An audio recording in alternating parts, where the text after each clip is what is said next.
Time to pick up another car. This one I'm very interested. Why? Because I used to own a big full-size plug-in hybrid SUV, and this is a full-size big plug-in hybrid SUV. Yes guys, this is the brand new BMW X5 45e. Why is it 45e? Because it's no longer 2-liter turbo hybrid, it is a 3-liter turbo hybrid. Oh, inline-6 engine BMWs. Proper. And the price, surprisingly, 440,000 only. Think about it. The XC90 is 2-liter turbo. This one, 3-liter turbo. Okay.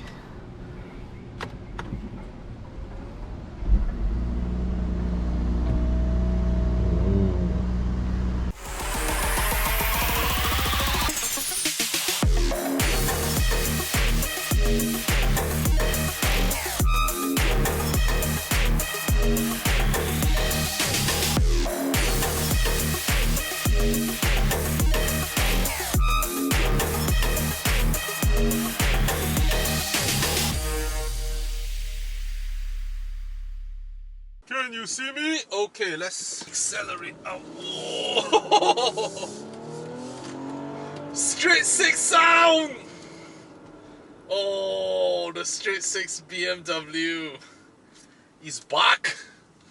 I don't need that. Oh, I like this. I like this. Damn, the steering wheel is just nice. Okay, can you see? Sorry. The steering wheel is really nice and squidgy. Is there like a button where I can just press and... I'm sure there is, where I can force the car to charge it. Somewhere around. There seems like a lot of buttons everywhere in the car. So,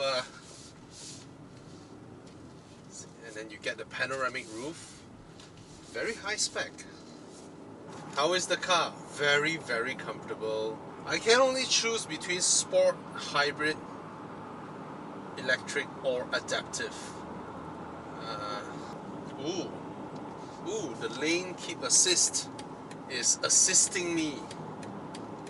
I touched the lane. I touched the lanes just now. It moves me back a bit. Nice. Will it keep me in the lane? Will it? Will it? So far the car rides really well. And to be honest, if it weren't for a hybrid, it will be impossible to buy this car at 440,000. It will be somewhere closer to 650. Alright, so you're getting a bargain here. Ooh! Oh, what a beautiful car. 6 Series Grand Coupe. Still a beautiful car. Look at that. Majestic. Majestic. Whew. Oh, what a beautiful view. Can you guys see it? I bet you can, right? Wunderbar. Okay. Oh, what a view, what a view. Do not cut me! Do not cut my Grand Coupe! You bugger. Okay, go away, go away, go away. I'm just gonna go straight ahead with a Grand Coupe. You notice I'm noticing you, huh? Oh, you want to overtake here? That's a corner. Are you serious? Oh, the X5 takes it so easily. Easy, easy. Is there a setting for me to ride lower? It's still a tall SUV. Weight transfer done. Press on the outer wheels. Power.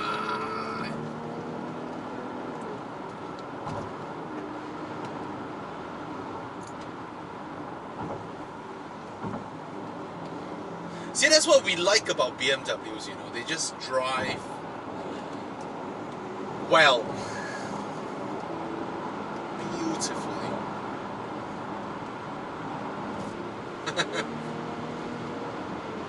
Oh, this 6-cylinder engine sounds great.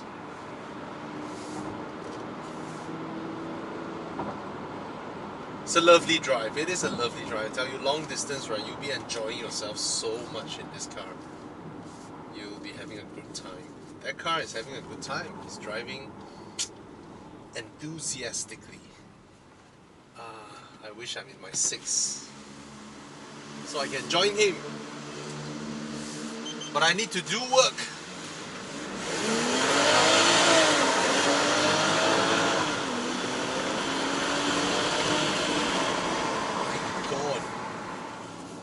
My God, this accelerates, man.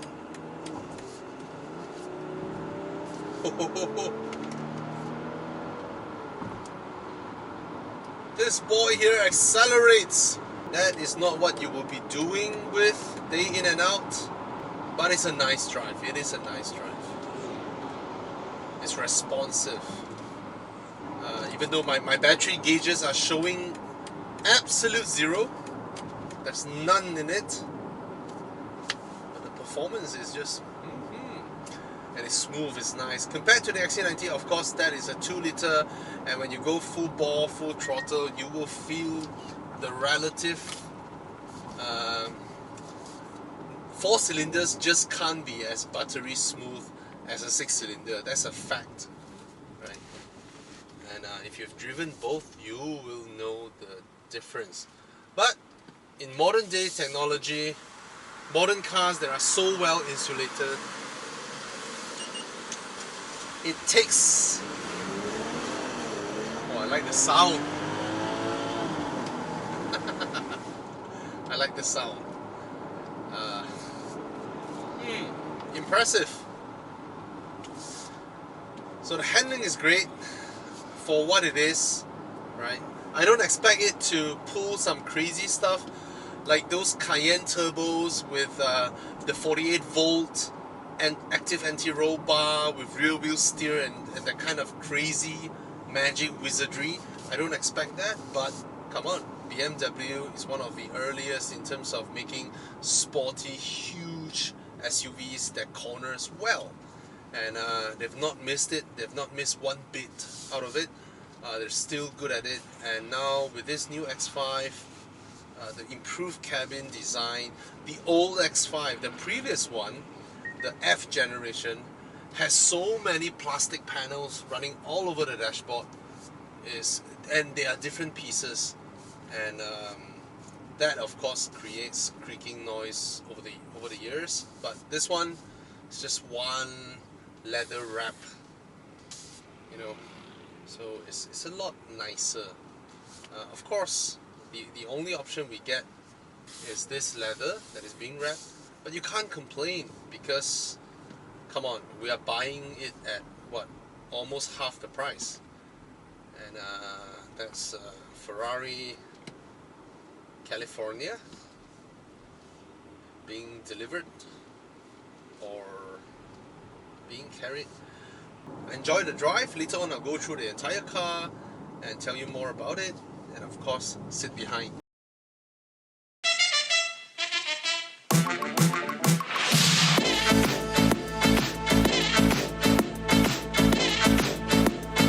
Really too much for me. What'll I do? What'll I do? What'll I do?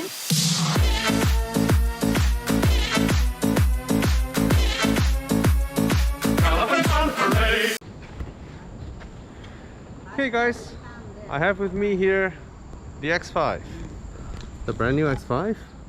Let's look at the exterior design first. This is very, very sporty.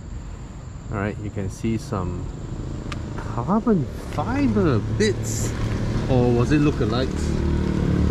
Alright, on the front intakes here, that looks very convincing, or it could be real. Oh, they are. I can feel the little threads at the back there. Alright, this body kit looks really good, looks very aggressive, and the big BMW grille suits this car perfectly. It's a very good looking X5. It could be one of the best looking X5s out there. And then you have these little splitters by the side. That's very, very aggressive. Look at that. Wow. And you know what? Cars like this, right? They look good when they're dirty. That's the BMW LED. Advanced headlamps. Nice. Shrouded in Bridgestone tires. Blue M Sport calipers. Right, very aggressive. Black rims as well. Matte black. And here you have these. Are these even functional? I'm not sure, but they look good. And the charging port. You have an M badge here. Carbon fiber shrouded side mirror covers. There's a little camera there. And then here you have the whole M Performance sticker by the side. M Performance wheels, M Performance brakes.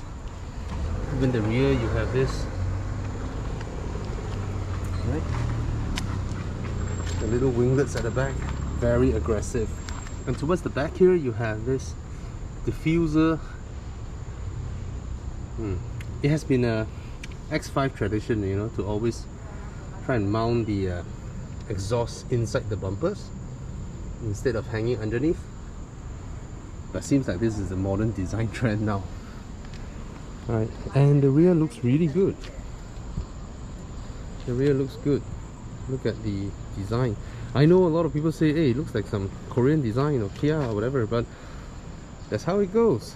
Modern design themes, most cars have amalgamated to one kind of look. Alright, they're 3D as well. Very good looking. And the side profile is unmistakable, an X5. Right. I like that little kink line there. Now, the reason the car is flashing is that as I walk near it, it will unlock. As I walk away from it, it will lock itself. Alright. So that's the profile of the car. Very good looking. Of course, I'm actually on a slanted pavement here. This is the level. Alright. Very good looking car. You have the familiar Hofmeister kink that seems like the new design language tries to take away. And this looks like a spoiler at the back, but it's sort of like integrated. I don't think it's an add-on. Yep.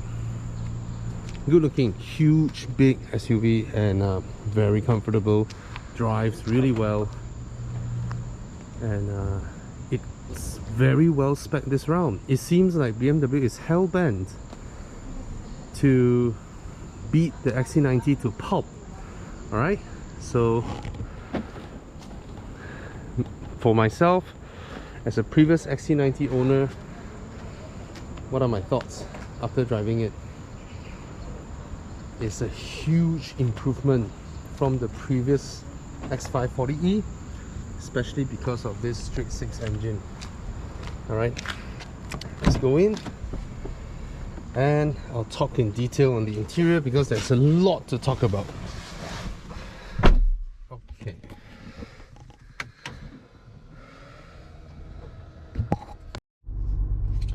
Alright, once you come into the cabin, let's go through everything because there is a lot, and this round I have to commend BMW for really speccing this car absolutely full of features. First off, you can see the little heads-up display over there. Yep, this car has heads-up display. And then over to the side on the A-pillar, you can see the Harman Kardon premium sound system. Alright, and then over here, this is how the door handle looks like. It is finished in metal, good material. Alright, it's set in chrome. Okay, it's not metal, but it's set in chrome. Alright, which feels like metal. And then you have the door unlock and lock buttons over here. The window switches are over here, expected. This is BMW's Very old, not old, I mean, as a BMW owner, we've gotten used to this layout. Don't change it. And I like the feel of the buttons. I think these buttons have a better quality feel than in the G20, which is the usual BMW stuff that we get. Alright, the boot release is over here, very convenient. And then further down here you have the fuel lid button to open it. Further down there will be the bonnet release. Like all BMWs, you have to pull 2 times for safety measure. Here will be the light controls. I'm not sure why German cars all suddenly changed to this button type. As a long-time German car owner, all of us have gotten used to the dial type, which is extremely convenient. But nonetheless, they all decided to change to this. Maybe it's a supplier thing, I'm not sure. Alright, over here you have the door handles. They are shaped really nice. So I can rest my arm here. Unlike the XC90, when you rest your arm here, it sort of stops over here in the XC90. So your arms tend to drop when you're trying to rest it over there. That is my main complaint about that. That's why I kept feeling that XC90 needs to have that bar, you know. I still think that for any car interior design, door handles with that little bar there where you can slot your palms in, that is the best design. But this is broad enough, so I'm fine with this because it's broad enough. My hands don't drop, it's comfortable. Moreover, I'm seated rather high, so yeah, this is the lowest seat setting. This is the lowest. I am 5'11", and I have this commanding view to the side, a bit like a Range Rover. So I can actually rest my arm here. Any long-time Range Rover owners can attest to this. You guys have this habit of putting your arms here, right? Sorry, a little bit of a smudge over there. Let me clean it. Yep. So this sitting position is perfect. The visibility is extremely good. So looking out from the driver's position is a very good viewing position. Alright, the vantage point is really nice. Side mirrors, I can tell that they try to reduce the size of the side mirror, because you get a lot of benefits when you reduce the size of a side mirror. You get better coefficient, alright, but this is done okay, you know, unlike the Volkswagen Passat, where they reduce the size of the side mirror so much that it hampers rear view visibility. This is still within practical usability. Okay, of course the bigger is easier to view, but when they are too big, they're ugly. They reduce your they increase your coefficient of drag, which means it's not that slippery through the winds. Okay, let's look through the speedo cluster. We're now all familiar with this already. This is BMW's digital cluster. I don't see any significant changes with the way it presents itself so far. Alright, so wait, okay, that's the sorry, I'm trying to see whether I can access anything to change all these stuffs. That's why I kind of felt that BMW used to be extremely easy to what is that? No, I don't need gesture control. I just want to see whether are there any ways for me to, you know, alter the views here. Yeah, I don't need that. Nothing. It's pretty amazing that pressing all these buttons, nothing moves here. So I mean, look at Mercedes-Benz, right? They have touch sensitive panels over here that controls this screen, and here controls this screen. I think I can conclude it now. In iDrive 7, Mercedes is easier to use than BMW's system. Yes, we've all praised iDrive for many years, but this round, I do not think this should go to BMW anymore. You look at this screen, this is easily a 12-inch display, or maybe even larger, right? I think BMW has suffered the same fate as Lexus. When the screen real estate is too big, they don't really know what to do with it apart from enlarging everything. The font is larger, the stuffs are larger, they put some Android-like shortcut menu stuffs, which I'm not that sure, to be honest, because the funny thing is, look at the dial. Okay, I go to home now, default. When I turn this dial, it toggles between these, which is what we're familiar with: media, you know, communication, navigation, car, apps.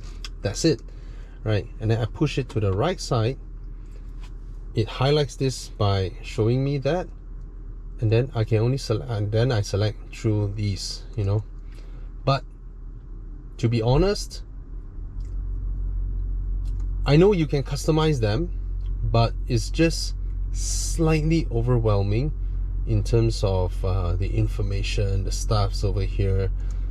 I think BMW needs to relook into how they integrate their familiar iDrive controller with a big display and how to balance in between. I think Mercedes did a very good job, because when you have such a large real estate, right, you can use your real estate to display all the options out on that particular subject, instead of trying to cram more subjects onto one screen. Because when we know what we need to do, right? Let's say I press into cars, and then there's all this text, and then these are basically graphics to fill up the space, just to show us what this is, right? And I come into vehicle, and suddenly you have experience modes or carrying car. And then when I look at carrying car, I thought I can choose between these. No, I can't. It's just a display. It's just a splash image of that. And then when I go into driver profiles, of course I haven't had any driver profile. Basically, the whole representation of this, right, you can feel that BMW is somewhat, they struggle a little bit in trying to see, this is a good way, you know, you show the car and then what it needs. But then why just rotate the car? Because journey data, it should show some journey data instead of having to wait for me to press to go in, right? They could have done it by, when I scroll around here, journey data already can show itself. Sport display, driving style analysis, X view. You get what I mean, right? You have to go through the menus to just come to here to look at, you know, your car's geography, telemetry. And I kind of find that they are struggling to make sense of the space and how to use it. It would be better if BMW can simplify everything by showing us, letting us see as a driver, right? You want to adjust entertainment or infotainment related stuff, you know, which is under media, or in-car stuff. Interior stuff now takes up a lot of the in-car telemetries, right? Like my air conditioning, my sunroof, my heads-up display, and then you have related to driving, which is the charging, which is the driving mode and all that. You can't just group the whole interior stuff and the driving stuff, everything under car, you know. So and then we have to find it and all that. So of course these are just my personal opinion, as someone who has rather good experience in infotainment systems, be it like I lambast Porsche's new touchscreen infotainment system too, because they too were lost on how to integrate it, where to go about, right? Mercedes makes the best graphics now, and it's okay, easy to use, but it's not as easy to use as Volvo's. But Volvo's graphics are very straightforward, just icons, you know, nothing else, no fancy graphics and all that. All right, come to here. This is all right. We've gotten familiar with this neural pattern dials that sort of, yeah, increases the cabin's ambience or ambience, you know. And some people like to be sophisticated. They say ambiance. Sorry, I'm not French. All right, but these remain as they were. They were. So I have no idea. And as for the buttons, why can't they just have everything in the metallic buttons, which looks really good? Of course, they differentiate it as these are the more important ones, I reckon. Another funny thing would be, are these touch sensitive? Nope. All right, there's another thing that BMW has that's very unique. Okay, not this. Previously they have one whereby you can adjust the temperature here, but then you can adjust individual cold or hot. I don't know why that is present. These are the radio controls. One thing I really like is the touch sensitive buttons. These have been around for a very, very long time, even since the E60 time, right? They look like normal rubber buttons in E60, but then when you touch them, it's touch sensitive. That's a pleasant surprise. This is this iDrive control panel, which we've seen debut in the G20, you know. Not my favorite, but nevertheless, it's what it is. Quality wise, of course, they increase. They have to thank Volvo for that, right? Volvo really made BMW felt, wow, I can put crystals here, I can put a lot of more exotic materials here just to make just the touch points feels a lot better. But do we remember when the iDrive knob first came out in the E60? It is a solid mill aluminium knob, which feels excellent to touch on. But of course, later on they went to a small rubber knob, and then when they need to use this surface to do writing for shortcuts, when you need to jump between names A, B and all that, this became a writing pad, so it enlarges again, which is nice. All right, as for the buttons, they're all touch sensitive now, so you don't get that kind of really satisfying click now when you press them. All right, now it's the whole panel presses down and it's haptic. Okay, but of course they added all these little ridges over here for you to differentiate, but you need a lot more hand-eye coordination than you used to be. All right, as for the gear lever, I'm not a fan of this gear lever. This gear lever was created so that they can replace this part with a crystal knob, but I still like the old BMW, the classic BMW electronic shifter that is so nice to touch and feel. And all of a sudden, this, if you don't get the crystal gear knob, all you get is this gloss black plastic gear lever that's not really pleasant to hold or to shift. I still prefer the old, really chunky type, especially the black color one that debuted with the 7 Series, the G12. Beautiful. Over here, we're familiar with this already, this mechanism. All right, Mercedes used to have that dual side opening thing. BMW just made a simpler solution of having two split open lids, and now Mercedes is using this as well. Now, okay, inside you have a single USB-C charging port, which is not very generous, but these days, this is another thing that I'm confused with new BMW interiors, right? So you see, I'm supposed to push upwards, but this thing was designed for me to pull. It was designed for me to pull here, not so much there because this part is slippery, but it is. Okay, I can press. All right, so you get another USB port over here, a 12-volt socket here, cup holders, a matted surface for me to put my wallet, this one for me to put my phone, wireless charging. So very nice, very generous, utilizing all this, but I'm not so sure with hiding the cup holders inside this lid, which means this lid perpetually will be open. And cup holders are here, but the USB port is right next to it where you put your drinks, and they are all enclosed inside here, so I'm not sure with that. All right, they should be separated. The place where you put your cup holders, maybe here, this part can be your cup holder, right? You put your arms, you know, it doesn't obstruct. Okay, it does obstruct here, but BMW has always put a cup holder in front. All right, so nevertheless, that's their choice. Some people get used to it. It's a small complaint. Okay, here, no surprises, but a very spacious, very big glove box. The material feels rather hollow when I open and close it. You hear it? Should be more dampened, then that should give a better feel. Oops, there's a mosquito here. I'm sorry.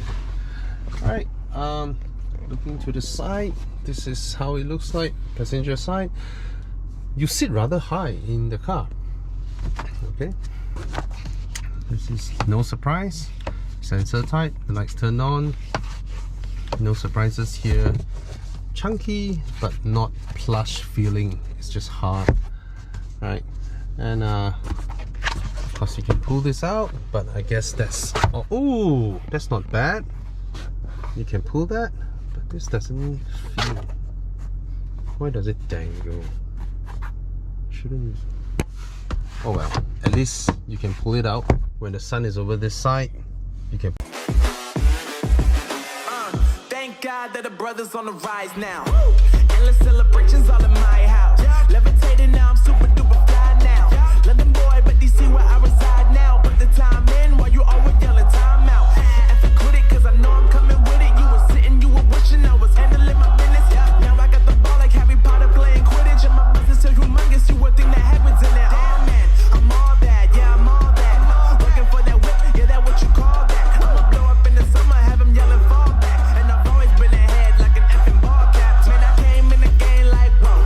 Got a couple chains on me cause I like gold. They told me I'm the best and I told them I know. Cause when I'm in your town, every ticket I sold.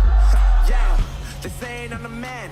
Facts, bro. Lot of haters, tell me where they at though. I'm the new pop, all I do is rap though. Pull this out and pull it there. And here, there are no sunglass holders anymore in modern cars. I have no idea why. And this looks really beautiful, really nice looking. And this is the only car in Malaysia that has this function.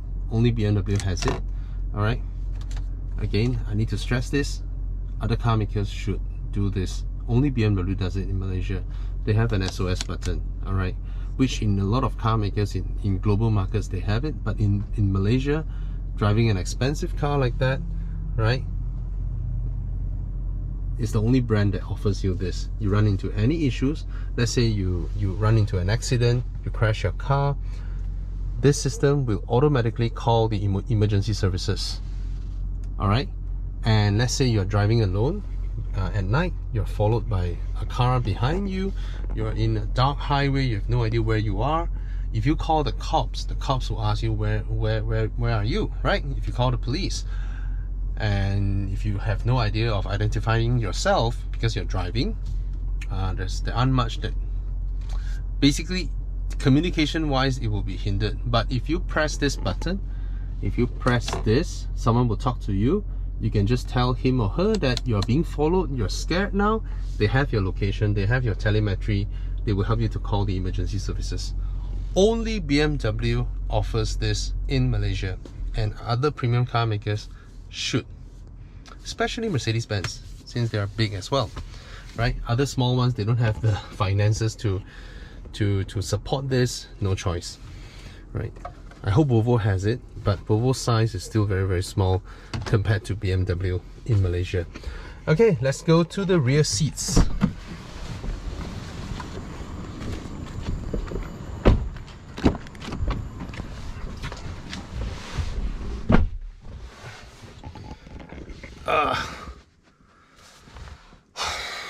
This is what I don't like about BMW hybrids. It switches off when I open the driver's door when I'm static. I remember in the 530e there is a setting that I can change this. Let me change it. Let's see if I'm able to. I really don't like this when this happens. Yeah, why you want to switch off the car for me when I just open the doors? Don't, please. Alright. So I go into sport mode. Will you start the car now? You won't.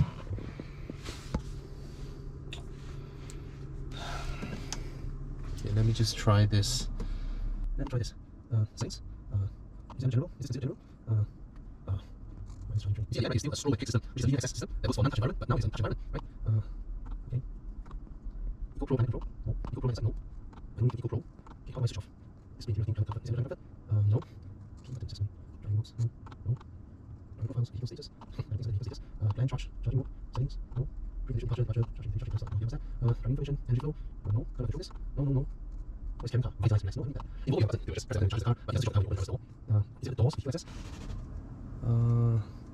Switch off after door opening. Thank you. Finally, it's under door. Nothing to do with engine and all that, but it's under door. Alright, so I've succeeded in doing that now. Oh, but at least you get to change this setting. Back then you couldn't. In the 330e, you just can't. Okay, coming back to the rear seats now. I am 5'11".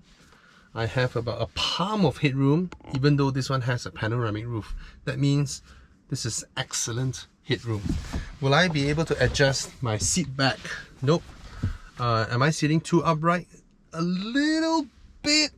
Not the angle of the seat that matters me, but it's the flatness of the seat. Do you notice the seat is rather flat? There's no contour or that lets you sink in. In fact, I really do think it is slightly too upright. Yeah, that's the max we can go. Yeah, it is a little bit too upright for me, but overall it's fine because it is a spacious cabin. But let me sit for. Why did it switch off? Why did it switch off again? You're not supposed to switch off, brother. Okay, air conditioning is there. Oh, I have no idea what's what now. Anyway, I'm sorry. Apparently it's not switched off, just that the aircon just decided that, hey, there's no one there, why don't I just wind it down? Eco Pro, you know? I'm not sure if these are options. I believe these are optional. Alright, you get rear screen entertainment here. That's my seating position. Or was it the one that... Yeah, that's my seating position. So as a rear passenger, I can still adjust it. Alright, very spacious behind here. Proper holder, spring loaded. I have room underneath the front seats, even though it's at this lower setting. I can place my size 11 feet comfortably on this almost flat center tunnel. And this is very well designed inside here, very spacious, very nice. But the seat back, I still have to say this, it is a little bit too upright. That's not the biggest problem. The biggest problem is that it's not contoured or deep enough for you to sink in. Alright, it's just a rather flat bench. You notice that? So that's a far cry from the XC90, which has a very, very comfortable contoured seats at the back here. This one is not. This one just flat. Alright, here you can see the cup holders, which are designed rather... That's a very complicated but very show-off kind of design for Germans. This is most likely the emergency the first aid kit placement for this. This one you can open it so that you can put your ski pouch and all that. I believe so. Yes, it's dual hinge. Definitely you can open. Oh no, I'll have a look at the back. Oh yes, it is very nice. So you can store your objects, through here, the long objects, and 2 person can still sit here, unlike the usual 60-40 split. This is nice. Isofix are over here, easily accessible. Do you press this in or you take it off? Now this one may look, you know, some car reviewers will tell you that, oh good, this one is just here so you won't lose it. Let me tell you, when it's hinged like this, you will break it. When you mount your Isofix seats, press against this, you will break it sooner or later. Alright, so Mercedes used to have the best one where it presses in. Now Mercedes stopped using that. I have no idea why. Okay, here you have controls for your air conditioning at the back here, but somehow the air is not cold enough. Maybe the car is not running, I have no idea. Alright, down here you get USB-C port, HDMI, another USB-C, very generous, and a slot that looks to me like CD, but I no longer remember how big CDs are. Yes, it could be a CD or DVD or whatever. Very nice. Panoramic roof that opens, also very nice. Okay, let's go to the boot. Then you have the aircon vents mounted on the B pillar for this segment, proper. This one is good enough, but not good enough for big bottles. They should just space this out more for big bottles. Okay, let's come over here. This is where the party piece of the X5 is. Right, I always love the split folding tailgate of the X5. Look at that. Very nice. And you can sit here to enjoy the mosquitoes over here. Right? And here you have metal scuff plates. And then it's, oh, a very wonderful storage for your charging stuffs. Tow hook, everything is here. And it's even, wow, it's even with a strut that holds it up. Okay, well, BMW wins the game for this. Alright, let's close this back. Oh, is this powered? It's powered. Let's close it back. Now, this one doesn't come with the party tonneau cover, the crazy tonneau cover that hides itself in there, that runs all the way itself and then goes in and then covers it. You know, that's a crazy specification that is a show off of BMW's engineering capacity and capabilities, but I don't think that's the most, that's a very expensive option for not a huge amount of use. So I think BMW Malaysia speccing this standard tonneau cover is a smarter decision in optimizing their costs. Alright. Oops, what is that? Oh, my legs actually went past the automatic thingy, and while my head is still there, it wants to crush me. They should detect it with the keys in your pocket. If you're too near, they shouldn't. Now I'm afraid to stand near. Anyway, I'm sure it has the anti-pinch thingy, which won't kill me. Right here, here you have the levers to release the seat. All right, this one is a 12-volt socket for when you need to use your vacuum over here. And here you have a hook over here. And this material is rather sturdy, very nice, because in the Porsche Cayenne, that little tip over there is harder than this material, so that tip tend to scratch, not just scratch, it chipped away this material. That's a very, very bad mistake from the Porsche Cayenne. Alright, here you have a net. Yeah, very obvious the first aid kit is here. And I have to say, this has to be the best design in terms of practicality and usability for the rear over here. And this gives me a suspicion that even after all this, I might still have enough length to put the tonneau cover in, slot in here, and I'm still able. Do we want to try it? Yes, it says so that the tonneau cover can be placed inside here. BMW, thumbs up from me. not only you design so many things inside here, you manage to design a space for the tonneau cover to hide inside when you remove it and when you need to store your items. That is 100 marks for BMW here. Alright, now let's... What a wonderfully executed. Alright, let me put the seats back. And oops.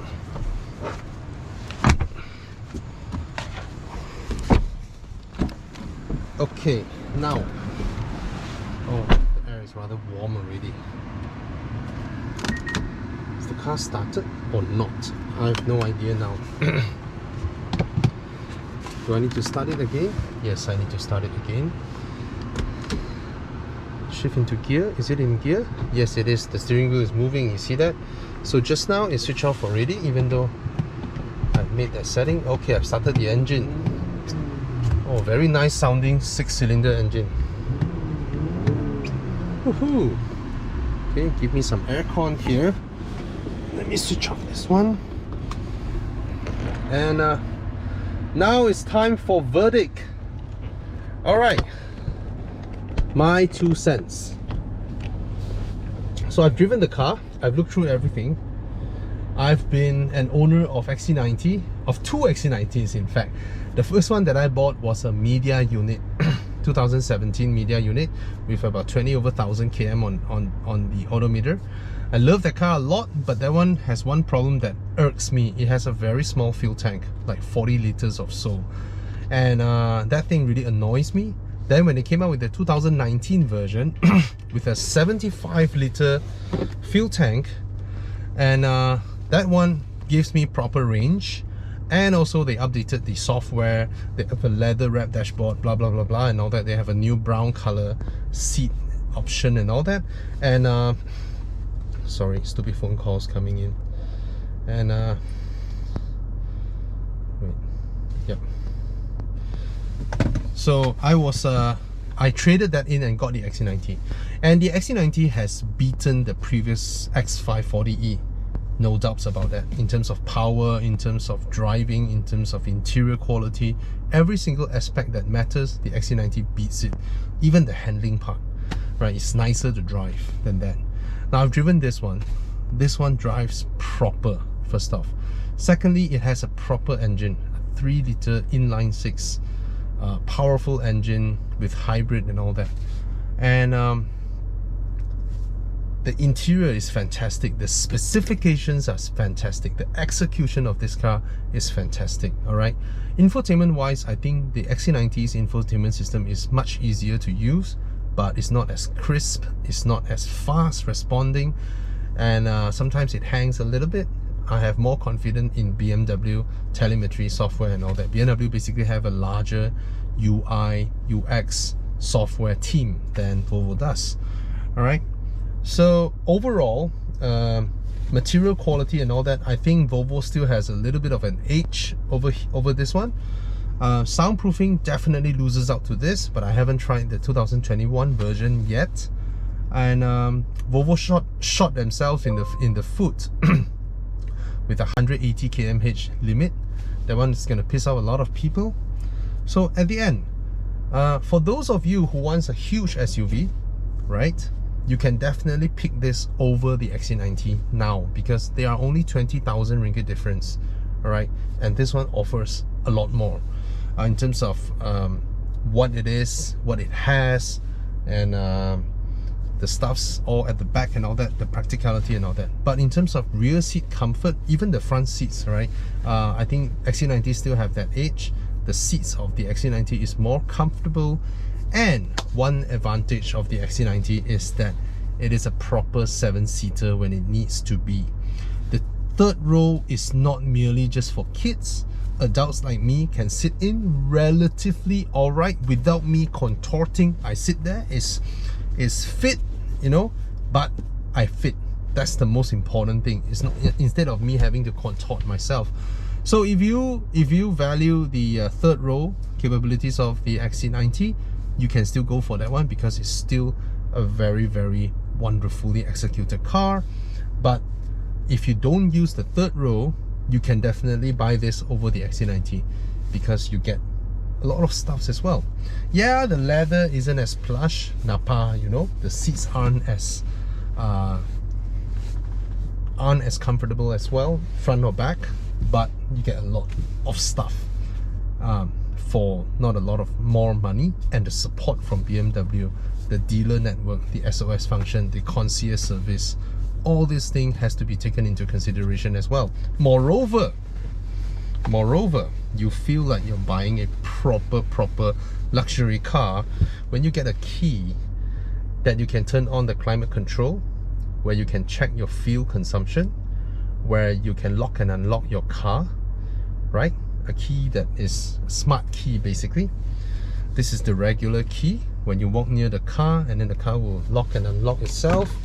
And also you get this, a key card, that when you go for exercises, you can just carry this with you. You touch the door handle, NFC, and then you can come in here, you drop this card on the wireless charger, you get to start the car. Volvo has an activity key as well, but Volvo's activity key has a battery inside, and if the battery runs out, you're out of luck, right? You have to buy a new one. You can't replace the battery. BMW give you this card which is not powered. Very clever, and it's way more pocketable, right? Another thing, if your phone has NFC, right, you can download the BMW app and you don't even need to bring all this with you. You just have your phone. You can lock and unlock your car. You can go to Google Maps using BMW, what is that? BMW Connected Drive app, right? You can connect that to your Google account, and when you reply an email, say that, oh, let's meet up tomorrow, you know, where and where, and Google give you a suggestion, do you want to add this into your calendar? You say yes, it adds to your calendar. When you open your BMW Connected Drive app, it detects that you have a schedule over there. It can send that over to your car. When you come to your car, your meeting location is already here in the iDrive to bring you there with the GPS. These are things that BMW can do. Alright, so yep, that's my full review of the X5. Fantastic execution, a little bit of flaws here and there, but fantastic car. Cheers.